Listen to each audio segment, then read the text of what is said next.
www.attableek.com, the reviver of Iman.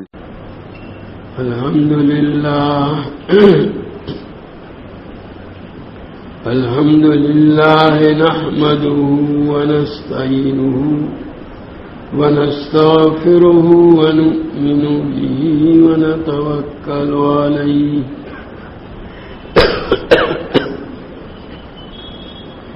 ونعوذ بالله من شرور أنفسنا ومن سيئات أعمالنا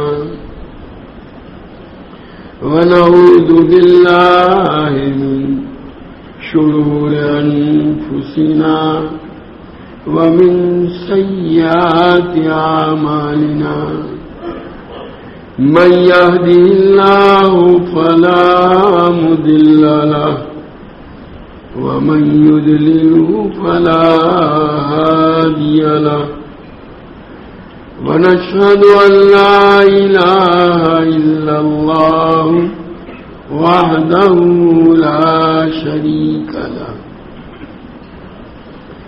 ونشهد أن سيدنا ومولانا محمدا عبده ورسوله أرسله إلى كافة الناس بشيرا ونذيرا وداعيا إلى الله بإذنه وسراجا منيرا صلى الله تعالى عليه وعلى آله وأصحابه وبارك وسلم تسليما كثيرا كثيرا.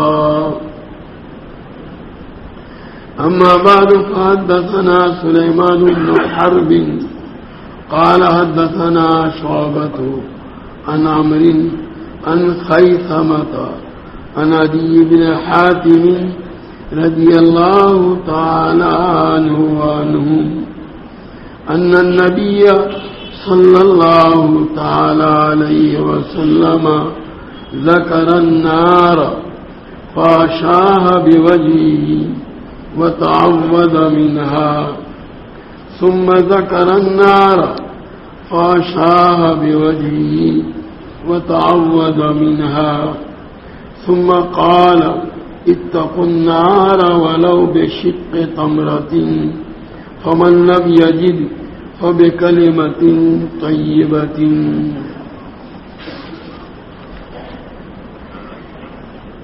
یہ جنت و جہنم کا تذکرہ چل رہا تھا، اس کے کچھ حالات و کیفیات بیان کر رہے تھے. یہ حضرت عدی بن حاتم رضی اللہ تعالیٰ عنہ کی روایت ہے کہ نبی کریم صلی اللہ تعالیٰ علیہ وسلم نے ایک مرتبہ جہنم کا تذکرہ فرمایا. فاشاہ بوجہہ وتعوذ منہا، آپ نے اپنے چہرے انور کو پھیر لیا.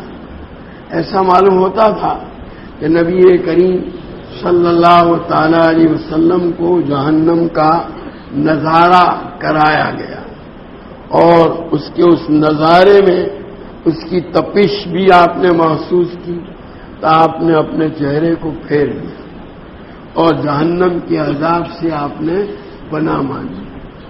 ویسے بھی جہنم کا جب تذکرہ ہو تو اس کے عذاب سے پناہ مانگنی چاہیے. اللہ تعالی ہماری حفاظت فرمائے. اور جنت کا تذکرہ ہو تو اس کا سوال کرنا چاہیے.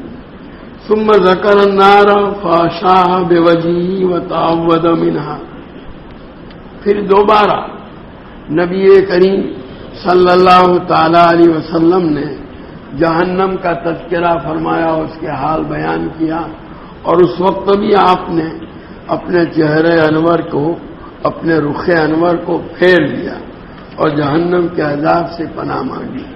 اللہ ہماری حفاظت فرمائے. ثم قال، اس کے بعد نبی کریم صلی اللہ تعالی علیہ وسلم نے ارشاد فرمایا، اتقوا النار ولو بشق تمرۃ، کہ اپنے آپ کو جہنم کے عذاب سے بچاؤ، چاہے کھجور کے ٹکڑے کے ذریعے سے ہی کیوں نہ ہو۔ صدقہ جو ہے نا وہ جہنم کے عذاب سے آدمی کی حفاظت کا ذریعہ بنتا ہے۔ کوئی معمولی چیز بھی صدقہ کرو گے تو یہ بھی آپ کے لیے جہنم کے عذاب سے حفاظت کا ذریعہ بن سکتی ہے، اس لیے کہ اللہ تبارک و تعالیٰ کے یہاں چھوٹے بڑے کو نہیں دیکھا جاتا، وہاں تو اخلاص دیکھا جاتا ہے کہ کس دل سے یہ آدمی عمل کر رہا ہے۔ اللہ کی رضا اور خوشنودی حاصل کرنے کے لیے آدمی کھجور کا ایک ٹکڑا بھی اپنی حیثیت، اس کی حیثیت زیادہ نہیں ہے، اتنا ہی دے رہا ہے، اس پر بھی اللہ تعالیٰ اس کے لیے جہنم سے حفاظت کا فیصلہ کر سکتے۔ فمن لم یجد فبکلمۃ طیبۃ، اور اگر کسی کے پاس صدقہ اور خیرات کرنے کے لیے کھجور کا ایک ٹکڑا بھی نہ ہو، پوری کھجور نہیں، کھجور کا ٹکڑا بھی نہ ہو، تو پھر بھلی بات کہہ کر، اس لیے کہ بھلی بات کو بھی حدیث کے اندر صدقے کے قائم مقام قرار دیا گیا ہے۔ سبحان اللہ کہنا صدقے کا ثواب رکھتا ہے، کسی کو اچھی بات بھلائی کا حکم دینا وہ بھی صدقے کا ثواب رکھتا ہے۔ تو مطلب یہ ہے کہ اللہ کے راستے میں خیرات اور صدقہ کرنے کا اہتمام کرو، یہ وہ عمل ہے جو آدمی کے لیے جہنم سے حفاظت کا ذریعہ بنتا ہے۔ حدثنا ابراہیم بن حمزہ قال حدثنا ابن ابی حازم والدراوردی عن یزید عن عبد اللہ بن خباب عن ابی سعید الخدری رضی اللہ تعالی عنہ وعنہ انہ سمع رسول اللہ صلی اللہ علیہ وسلم وذکر عنده امہ ابو طالب۔ حضرت ابو سعید خدری رضی اللہ تعالی عنہ کی روایت ہے، ایک مرتبہ انہوں نے نبی کریم صلی اللہ تعالی علیہ وسلم کو ارشاد فرماتے ہوئے سنا، ایسے موقع پر کہ آپ صلی اللہ تعالی علیہ وسلم کے سامنے آپ کے چچا ابو طالب، جنہوں نے حضور اکرم صلی اللہ تعالی علیہ وسلم کی پرورش کی تھی اور جنہوں نے زندگی بھر حضور اکرم صلی اللہ تعالی علیہ وسلم کا خوب ساتھ دیا، ان کو تقویت پہنچائی، ہر طرح کی مدد پہنچائی، ان کا تذکرہ ہوا۔ کوئی آپ سے پوچھا گیا تھا کہ انہوں نے آپ کے ساتھ یہ جو سلوک کیا وہ ان کے کام آئے گا؟ ویسے تو کافر کی نیکیاں کسی کام آتی نہیں، اس کا بدلہ اس کو جنت ہی میں دنیا ہی میں دے دیا جاتا ہے، لیکن یہ خاص گویا خصوصی معاملہ تھا کہ انہوں نے حضور اکرم صلی اللہ تعالی علیہ وسلم کے ساتھ یہ چیز کی تھی، تو اس کے کچھ فائدہ ان کو پہنچے۔ فقال لعلہ تنفعہ شفاعتی یوم القیامہ، حضور اکرم صلی اللہ تعالی علیہ وسلم فرماتے شاید میری سفارش قیامت کے روز ان کو فائدہ پہنچائے۔ اب یہ اس موقع پر اس حدیث کی شرح کرتے ہوئے شرح کرنے والے علماء نے لکھا ہے کہ قرآن پاک میں تو کفار کے متعلق اللہ تبارک و تعالیٰ کا ارشاد ہے فما تنفعهم شفاعت الشافعین، کہ سفارش کرنے والوں کی سفارش ان کو کام نہیں آئے گی، اور یہاں حضور اکرم صلی اللہ تعالی علیہ وسلم اپنے چچا خواجہ ابو طالب کے متعلق فرما رہے ہیں شاید میری شفاعت ان کو فائدہ پہنچائے۔ بظاہر قرآن پاک کی آیت کا جو مضمون ہے اس میں اور حدیث جو کہتی ہے اس میں تعارض اور ایک دوسرے کے مقابل بات معلوم ہوتی ہے، تو دوسروں نے اس کے متعلق وضاحت فرمائی کہ قرآن میں جو کہا گیا سفارش کرنے والوں کی سفارش ان کو فائدہ نہیں پہنچائے گی، یعنی ان کی سفارش کے ذریعے سے وہ جہنم کے عذاب سے بالکلیہ چھوڑ دیے جائیں ایسا نہیں ہوگا، جہنم سے نہیں نکل سکتے۔ وہ کوئی بڑے سے بڑے سفارشی کی سفارش ان کو یعنی کفار کو جہنم سے نکلنے میں مددگار ثابت نہیں ہوگی۔ یہاں بھی ابو طالب حضور صلی اللہ علیہ وسلم کے چچا ہیں، پوری زندگی انہوں نے حضور اکرم صلی اللہ تعالی علیہ وسلم کا ساتھ دیا اور دشمنوں کی طرف سے جو تانے تھے اور سب کچھ سہا، لیکن گویا حضور کی سفارش ان کو ایسا فائدہ نہیں پہنچائے گی جس کی وجہ سے ان کو جہنم سے ایک دم باہر نکال کر جہنم کے عذاب سے بچا لیا جائے۔ ہاں، عذاب کے اندر تخفیف اور کچھ سہولت، آسانی پیدا کر دی جائے گی۔ چنانچہ فَيُجْعَلُ فِي زَحْزَاحٍ مِّنَ النَّارِ يَبْلُغُ كَعْبَيْهِ تَغْلِي مِنْهُ أُمُّ دِمَاغِهِ۔ حضور صلی اللہ علیہ وسلم فرماتے ہیں میری سفارش کی وجہ سے ان کو اتنا فائدہ ہوگا کہ وہ جہنم کے بالکل اندر نہیں بلکہ جہنم کے کنارے پر ان کو رکھا جائے گا، پایاب۔ جیسے دریا ہوتا ہے، ندی ہوتی ہے، تو ندی کے اندر آپ شروع میں ندی کا پانی آپ داخل ہوں گے ندی میں تو تھوڑا سا تخنوں تک پانی آوے، جس کو پایاب آنا کہتا ہے، پایاب تخنوں تک تھوڑا تھوڑا پانی۔ پھر جو آگے بڑھتے جائیں گے وہ پانی کی مقدار بڑھتی جائے گی، آدمی اندر گھستا چلا جائے گا، ہو سکتا ہے ڈوب جاوے۔ تو اس جو کنارے والا حصہ ہے اس کو زحزاح کہتے ہیں، پایاب حصہ، جس میں خالی پاؤں اس کے اندر اس کے جو ہے گیلے ہوتے ہیں، پورا جسم نہیں۔ تو نبی کریم صلی اللہ تعالی علیہ وسلم کی سفارش کا فائدہ ان کو ابو طالب کو اتنا ہوگا کہ آپ صلی اللہ علیہ وسلم کی سفارش کی وجہ سے ان کو جہنم کے بالکل بیچ میں نہیں رکھیں گے بلکہ پایاب حصے میں، بالکل شروع میں، کنارے پر۔ لیکن اتنی آگ ہوگی جہنم کو آگے ان کو لگے گی جو ٹخنوں تک آئے گی۔ ٹخنا یہ جو ابھرا ہوا حصہ ہے، اتنی آگ، وہ 3 انگل جتنی آگ میں رہیں گی۔ لیکن اس آگ کا بھی حال یہ ہوگا تغلی منہ ام دماغی، کہ اس کی وجہ سے وہ آگ تو نیچے ہے خالی 2 انگل 3 انگل، لیکن اس کی وجہ سے ان کا بھیجا جو ہے وہ ابل رہا ہوگا، جیسے ہنڈیا کے اندر جو ہے چیز ابلتی ہے نا، اس طرح۔ حدثنا مسدد قال اخبرنا ابو عوانة عن قتادة عن انس رضي الله تعالى عنه قال قال رسول الله صلى الله تعالى عليه وسلم يجمع الله الناس يوم القيامة۔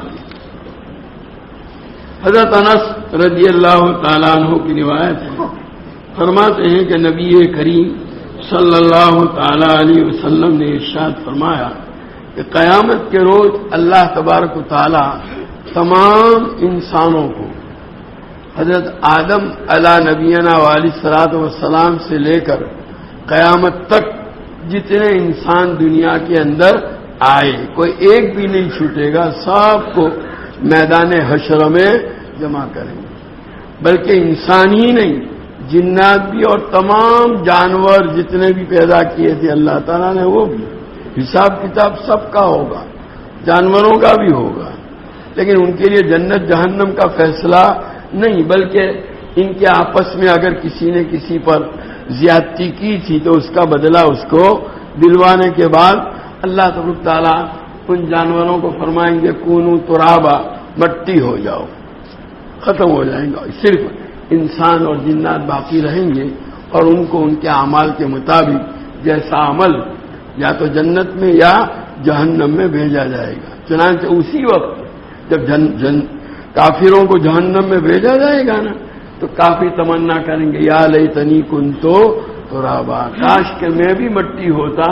یعنی ابھی اس وقت میدان میں ان جانوروں کا حساب کتاب نمٹا کر اللہ تعالیٰ نے ان کو مٹی بنا دیا، میں بھی مٹی بنا دیا گیا ہوتا تو جہنم کے عذاب کو سہنے کی نوبت نہ آتی، وہ تمنا کریں گے۔ خیر، تو بہرحال ابھی تو اللہ تعالیٰ گویا دوبارہ پیدا فرما کر سب انسانوں کو میدان حشر میں جمع کریں گے، اور جمع ہونے کے بعد سورج بالکل سوانیزے پر ہوگا بالکل، اور تپش اپنی انتہا کو، سورج اتنا اونچے ہے، زمین سے اتنا دور ہے نا، اور کتنا 9 کروڑ 33 لاکھ میل دور ہے، اس کے باوجود اس کی تپش کا یہ حال ہے کہ ہم سے برداشت نہیں ہوتی. تو جب وہ بالکل اتنا جیسے پنکھا ہے اتنا اونچائی کے اوپر ہوگا تو کیسی گرمی لگے گی. لوگ اپنے پسینے کے اندر ڈوبے ہوئے ہوں گے، جیسے پہلے بھی روایت آئی تھی.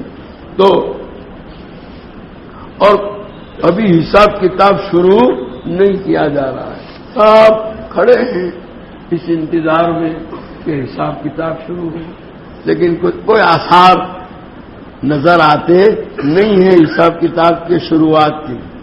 یہاں تک کہ اس انتظار سے تنگ آ کر کے لوگ آپس میں ایک دوسرے سے کہیں گے بھئی یہ حساب کتاب کب شروع ہوگا. ایک مرتبہ حساب کتاب ہو جاوے، یہ انتظار کی گھڑیاں ختم ہو، اس پار یا اس پار، جنت میں جانا ہو تو جنت میں یا جہنم میں، لیکن یہ برداشت کے قابل نہیں ہے اس وقت کی جو حالت ہے. تو بہرحال ایک طویل زمانے تک اسی طرح رہیں گے.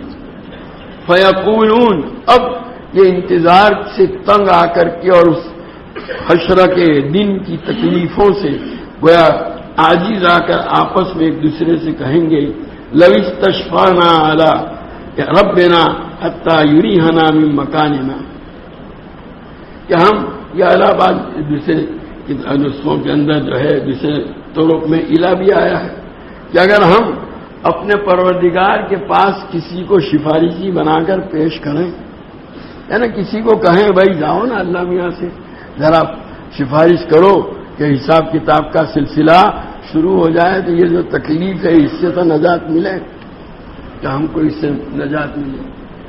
یہ لوگ آپس میں مشورہ کریں گے، ہم کسی کو کہیں کہ وہ اللہ میاں سے جا کر کے سفارش کرے اور وہ درخواست کرے کہ اللہ تعالیٰ حساب کتاب کا سلسلہ شروع کرے تاکہ اس انتظار سے جو نجات ملے. فیاتون آدم، چنانچہ سب مل کر کے کہا ٹھیک ہے چلو، آپس میں کہیں گے اپنے باوا آدم ہیں علیہ السلام ان کے پاس جاویں اور ان سے درخواست کریں کہ وہ اللہ تعالیٰ کے حضور میں سفارش کریں کہ اللہ تعالیٰ حساب کتاب کا سلسلہ شروع کریں.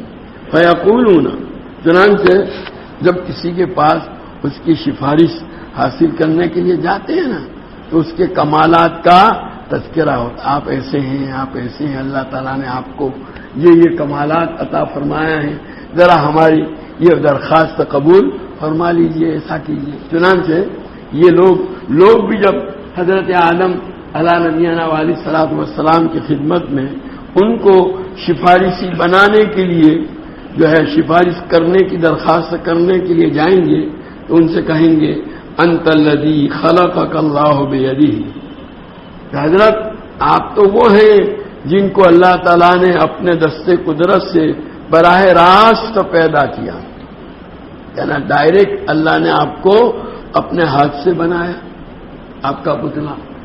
وَنَفَخَ فِيكَ مِن رُوحِهِ، اور اللہ نے اپنی روح تمہارے اندر ڈالی.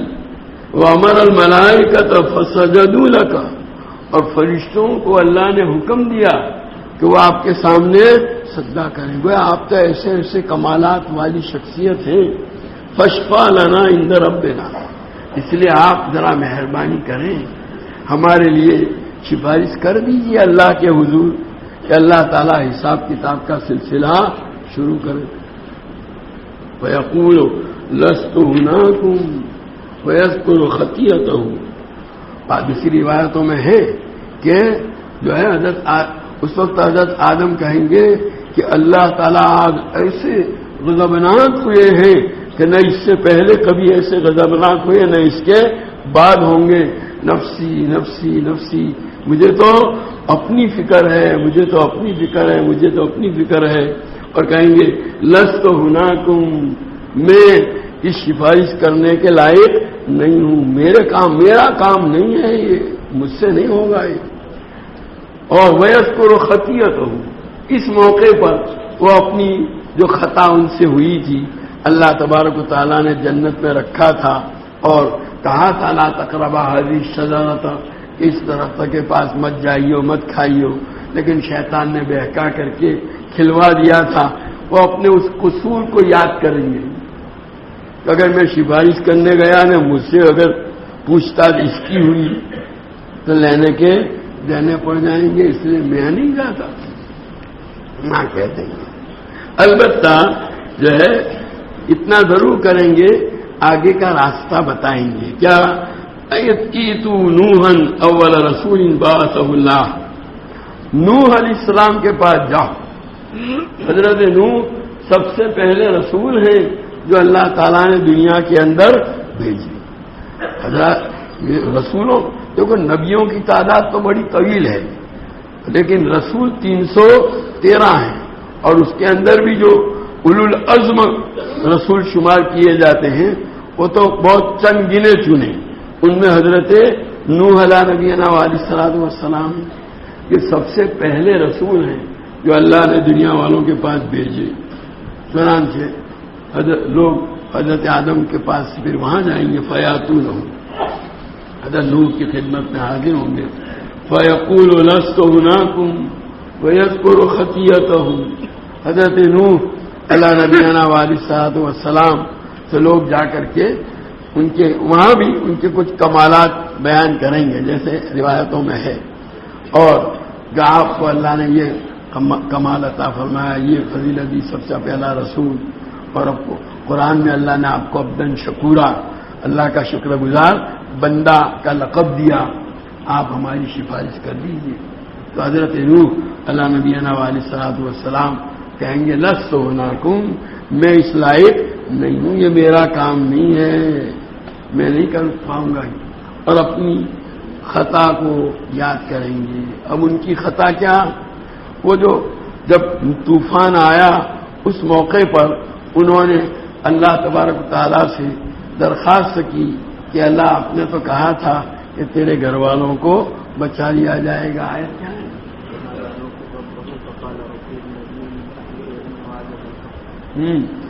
حضرت نوح علیہ نبینا علیہ الصلوۃ والسلام نے اللہ تعالیٰ سے دعا کی کہ یا رب ان ابنی من اہلی وان وعدک الحق، کہ میرا بیٹا یہ بھی تو میرے گھر والوں میں سے ایک فرد ہے، اور چونکہ تیرا وعدہ ہے کہ میرے گھر والوں کو طوفان سے بچا لیا جائے گا، تو اور تیرا وعدہ سچا ہے، تو اس وقت اللہ تعالیٰ کی طرف سے اللہ جواب دیا گیا، یا نوح انہ لیس من اہلک، اے نوح کہ تمہارا بیٹا تمہارے گھر والوں میں سے نہیں ہے، انہ عمل غیر صالح، اس کے اعمال، یہاں تو جو ہے نا نسبت کا تعلق کیسے ہے؟ اعمال سے، اس کے اعمال نیک لوگوں والے نہیں ہیں، بدکاروں والے ہیں، تمہارے ساتھ اس کا نسب باقی نہیں رہا۔ ہاں، فلا تسلی ما لیس لک بہ علم، جس چیز کا آپ کو علم نہ ہو ایسی بات کا مطالبہ مت کرو۔ بس یہ جواب سن کر حضرت نوح اللہ نبینا علیہ الصلوۃ والسلام ڈر گئے اور پھر معافی مانگنے لگے کہ اللہ میرے گناہ کو معاف کر دے، میں نے ایک ایسا سوال کر دیا جو مجھے کرنا نہیں چاہیے تھا۔ تو بہرحال یہ حضرت نوح وہاں یاد کریں گے کہ میں نے ایک ایسی خطا کی ہے، مجھے اگر اسی کے متعلق پوچھ لیا گیا تو میں کیا کروں گا؟ اس لیے بھائی میرا کام نہیں ہے اور میرے بس کی چیز نہیں ہے یہ۔ ایتو ابراہیم الذی اتخذہ اللہ خلیلا، البتہ تم لوگ حضرت ابراہیم کے پاس جاؤ جن کو اللہ تعالیٰ نے اپنا خلیل اور دوست بنایا تھا۔ چنانچہ وہ حضرت ابراہیم علیہ نبینا علیہ الصلوۃ والسلام کے پاس آئیں گے، فیقول لست هناکم، حضرت ابراہیم علیہ نبینا علیہ الصلوۃ والسلام بھی جواب میں کہیں گے میں بھائی اس لائق نہیں ہوں، یہ میرا کام نہیں ہے سفارش کرنا۔ وَيَذْكُرُ خَطِيئَتَهُ، وہ بھی اپنی جو کمزوریاں ہیں قصور ہیں اس کو یاد کریں گے۔ وہاں قرآن پاک میں حضرت نوح حضرت ابراہیم علیہ نبینا علیہ الصلوۃ والسلام کا جو واقعہ ہے اس میں ہے کہ حضرت ابراہیم کی قوم جو ہے وہ تقریب منانے کے لیے آبادی سے باہر گئی تھی، اور ان کو بھی یہ کہا تھا کہ ابراہیم آپ بھی چلو ہمارے ساتھ۔ تو تو حضرت ابراہیم علیہ نبینا علیہ الصلوۃ والسلام نے اپنے دل میں ایک فیصلہ کر لیا تھا کہ آج تو ان کو بتانا ہے کہ ان کے بتوں کے اختیار میں کوئی چیز نہیں ہے. چنانچہ ان کے کہنے پر وہ ان کے ساتھ نہیں گئے اور عذر یہ پیش کیا کہ انی سقیم، میں بیمار ہوں. اگرچہ یہاں بیماری کا مطلب کیا ہے، وہ جسمانی نہیں بلکہ روحانی کی طرف اشارہ تھا. بہرحال وہ یاد کریں گے کہ ایک بات میں نے خلاف واقعہ کہی تھی وہاں اس موقع پر. پھر جب وہ لوگ چلے گئے تقریب میں تو یہاں بت خانے کے اندر آئے، ان کے سامنے سب کھانے پینے کی چیزیں رکھی ہوئی تھی. تو حضرت ابراہیم نے کہا ارے بھائی کھاؤ نا، کھاتے کیوں نہیں ہے تمہارے سامنے؟ وہ کیا جواب دیتے؟ جب جواب نہیں دیا تو حضرت ابراہیم کو لڑا لے کر کے آئے تھے، سب کو نمٹا دیا. اور جو سب سے بڑا بت تھا اس کے کندھے کے اوپر وہ کلاڑا لٹکا دیا.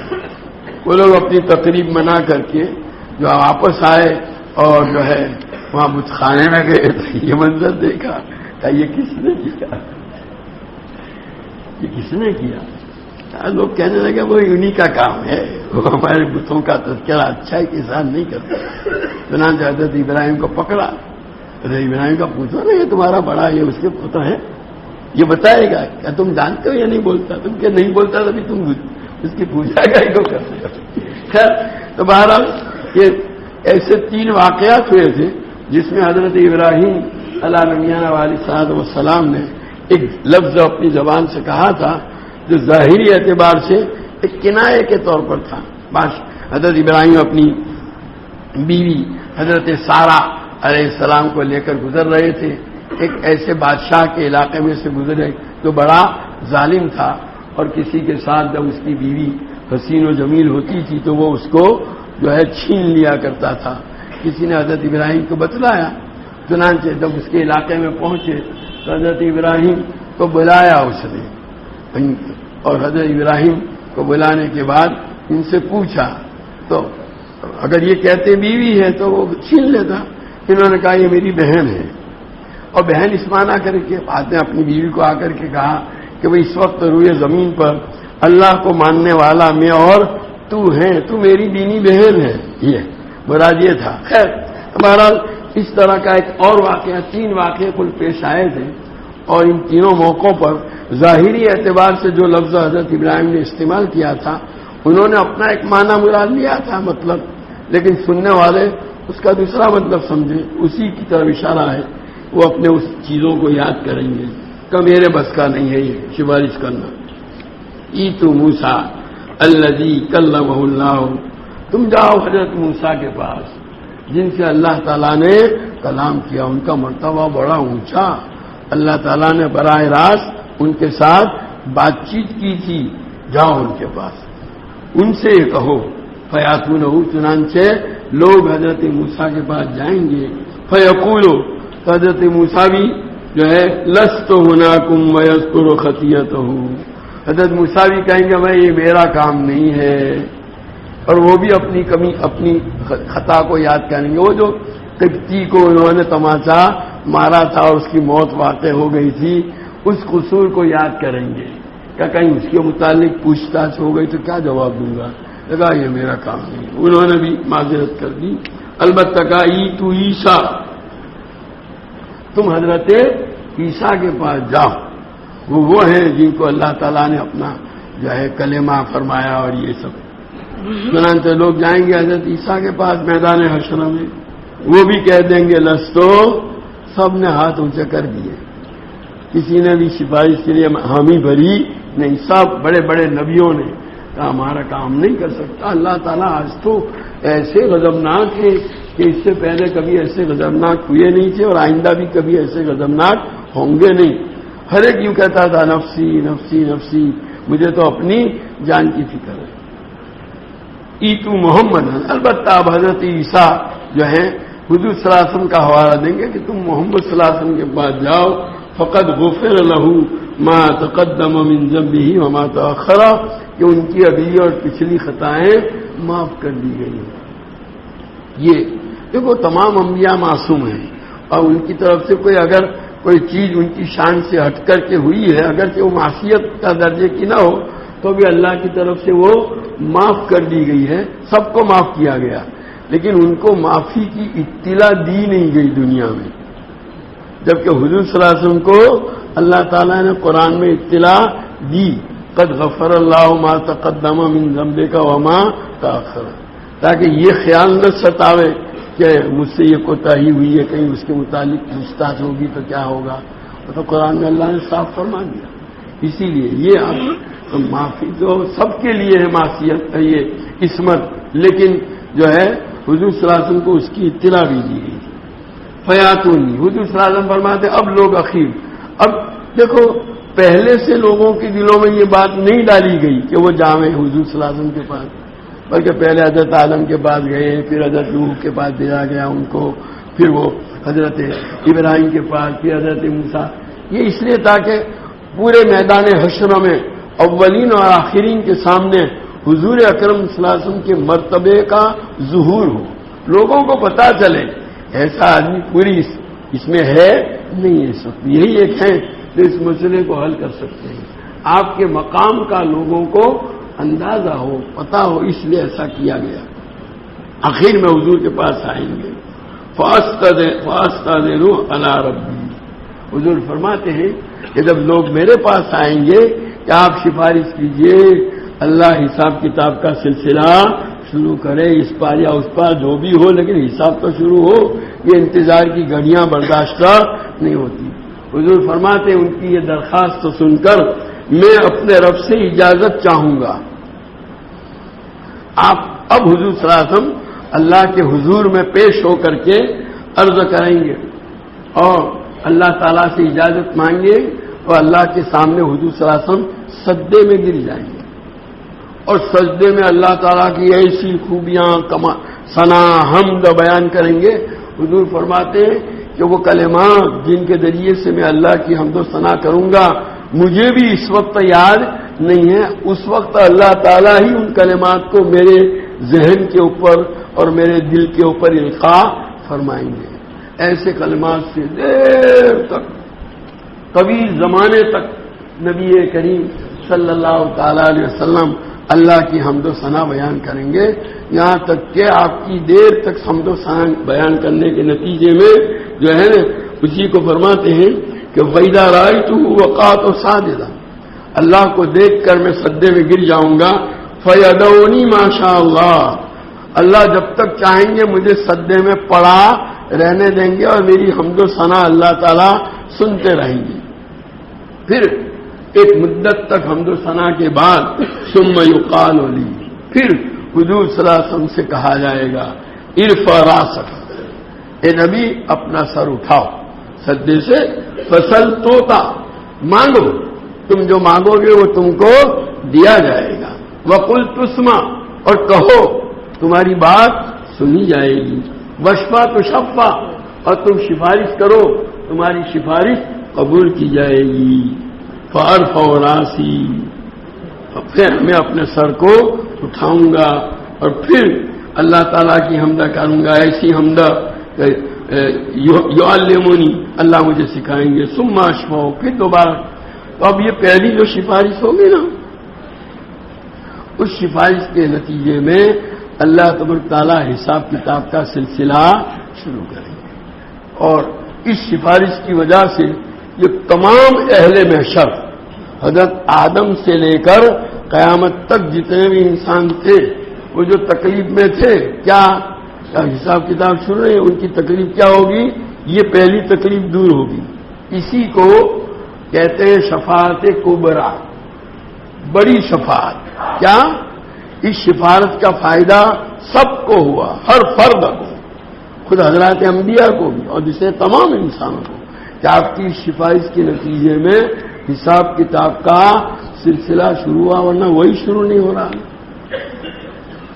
اسی کو مقام اس شفاعت کا جو اللہ تعالیٰ نے آپ کو درجہ عطا فرمایا ہے، اسی درجے کا نام ہے مقام محمود، یہ اللہ تعالیٰ کی طرف سے آپ کو ہی ملا ہے۔ یہ تو بڑی سفارش۔ اب اس کے بعد کچھ نچلے درجے کی سفارش ہے، یعنی اپنی امت کے افراد کے لیے حضور صلی اللہ علیہ وسلم، یہ تو ساری کائنات کے لیے، پوری انسانیت کے لیے سفارش کی تھی۔ اب جو ہے حضور اکرم صلی اللہ علیہ وسلم فرماتے ہیں ثم اشفع، پھر دوبارہ سفارش کروں گا، فیحد لی حدا، اللہ تعالیٰ میرے لیے ایک حد جو ہے مقرر کریں گے۔ ان لوگوں کی مثلا یہ کہ جو نماز میں جنہوں نے سستی کی تھی ان کی سفارش قبول کی جائے گی، یا جنہوں نے زنا کا ارتکاب، ایک گناہ کا تذکرہ ہوگا، ان لوگوں کی آپ سفارش کیجیے قبول ہوگی۔ ثم اخرجهم من النار، ان کو میں جہنم سے سفارش کے ذریعے سے جہنم سے نکال کر کے فادخلهم الجنت، جنت میں داخل کراؤں گا۔ ثم اعود، یہ کرا کے پھر آؤں گا عرش کے پاس، اور پھر اقع ساجدا، سجدے میں گروں گا، اور اس میں بھی پھر یہی دیر تک پھر اللہ تعالیٰ مجھے کہیں گے، اور پھر مجھے ایک حد مقرر ہے۔ ایسے ایسے لوگوں کے سلسلے میں آپ کی سفارش قبول کی جاتی ہے۔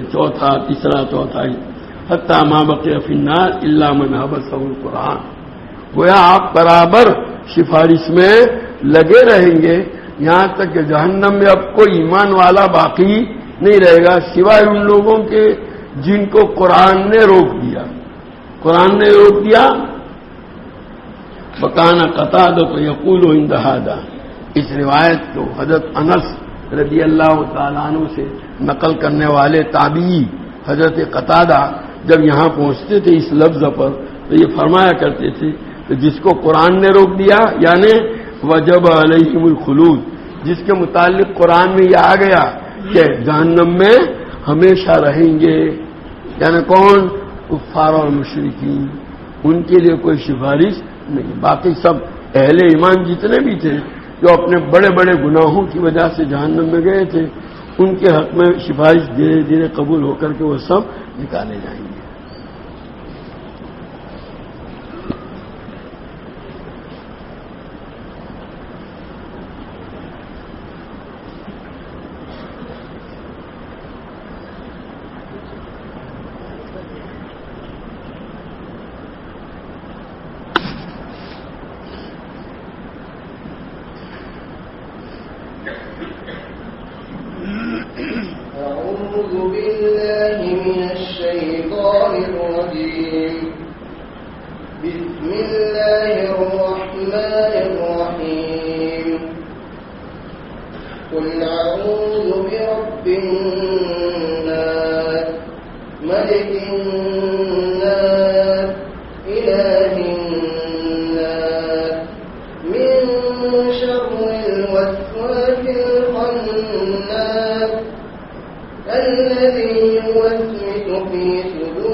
سبحانك اللهم وبحمدك وتبارك اسمك وتعالى جدك ولا إله غيرك.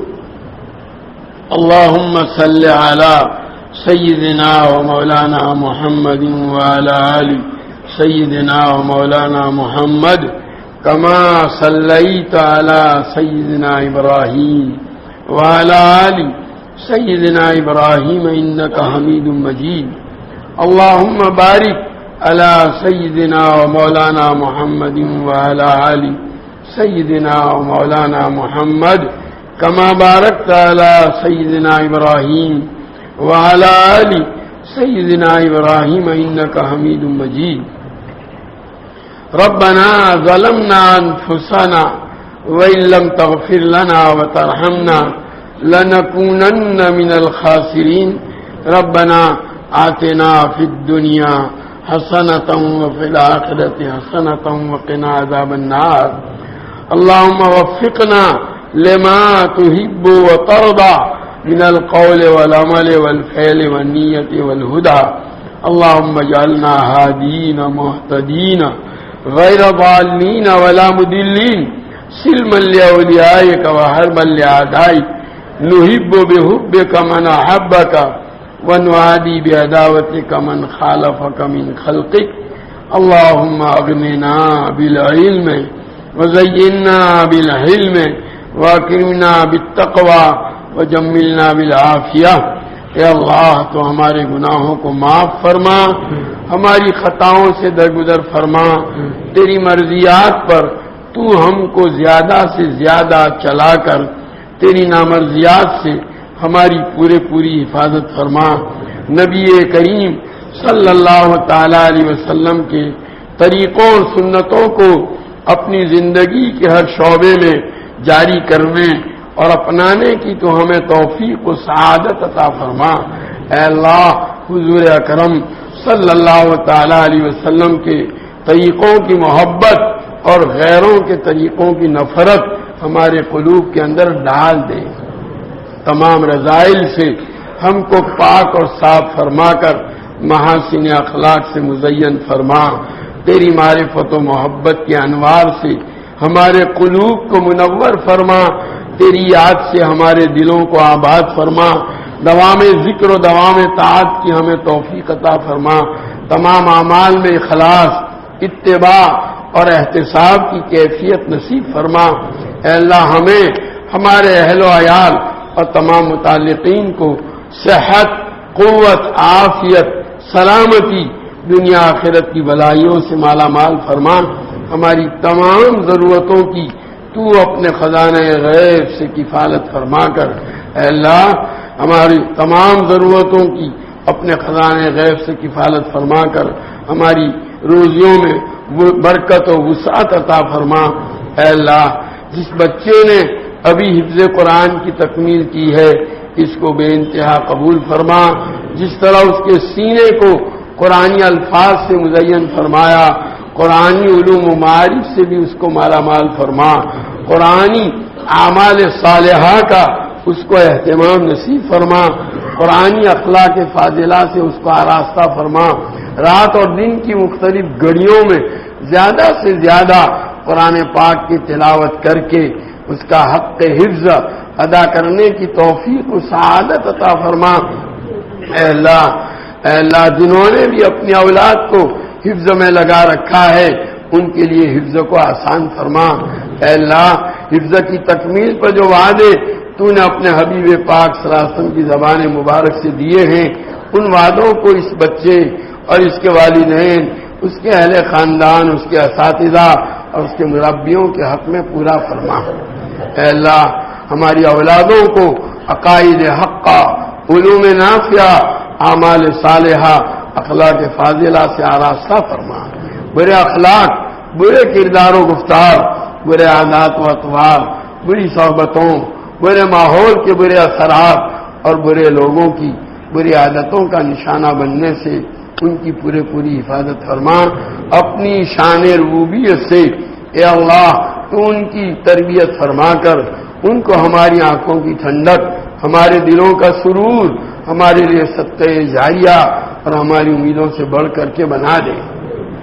اے اللہ تو ہمارے بیماروں کو صحت کاملہ عاجلہ مستمرہ عطا فرما، مقروضوں کے قرضوں کے ادائیگی کی شکلیں پیدا فرما، پریشان حالوں کی پریشانیوں کو دور فرما، حاجت مندوں کی حاجتیں پوری فرما، قید و بند میں محبوسوں کو رہائی نصیب فرما، مقدمات میں محفوظوں کو بری فرما.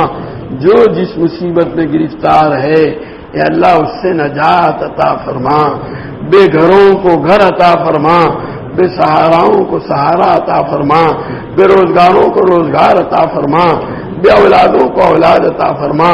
اللہ جن کی اولادیں نافرمان ہیں ان کی اولادوں کو تو تیرا اور ان کے ماں باپ کا مطیع و فرما بردار بنا کر ماں باپ کی آنکھیں ٹھنڈی فرما.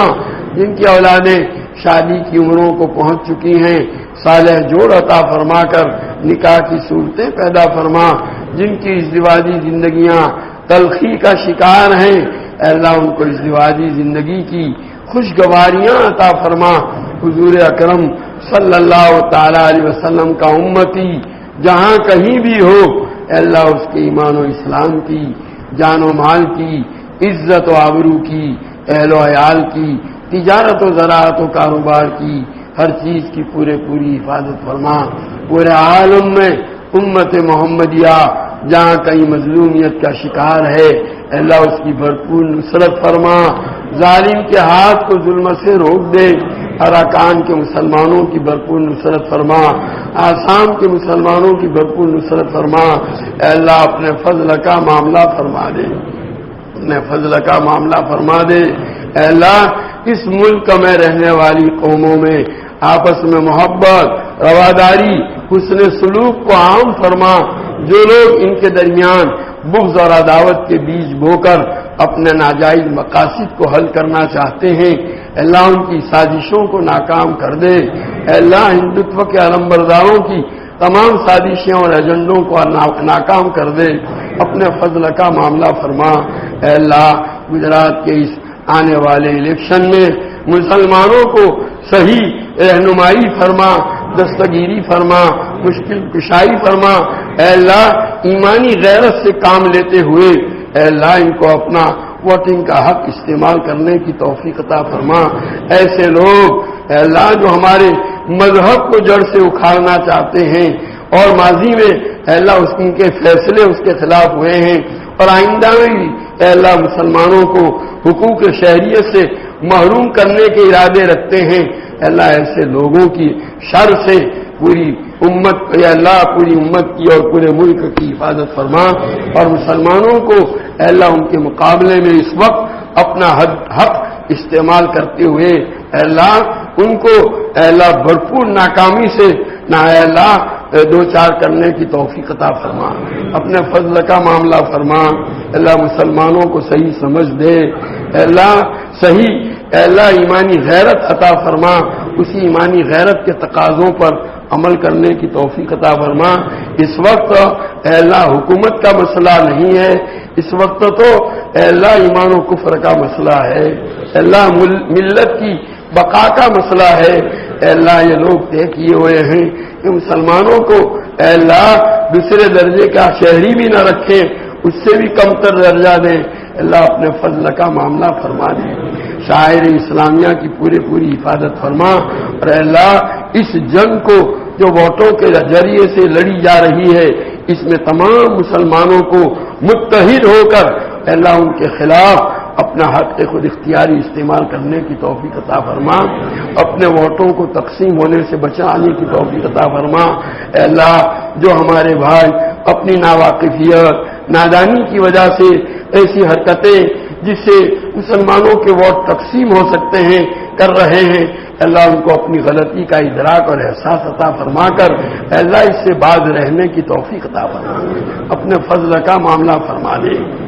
اے اللہ تیرے حبیب پاک صلی اللہ تعالی علیہ وسلم نے جتنی خیر اور بلائی تجھ سے مانگی ہمیں اور پوری امت کو عطا فرما، اور جن شرور اور برائیوں سے پناہ چاہی اس سے ہماری اور پوری امت کی حفاظت فرما۔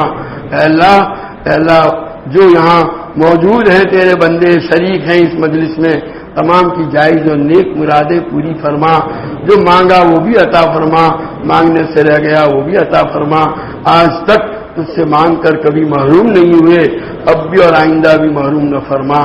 ربنا تقبل منا انك انت السميع العليم وتب علينا انك انت التواب الرحيم۔ صلی اللہ تعالی علی خیر خلقہ سیدنا مولانا محمد وآلہ وصحبہ اجمعین برحمتہ۔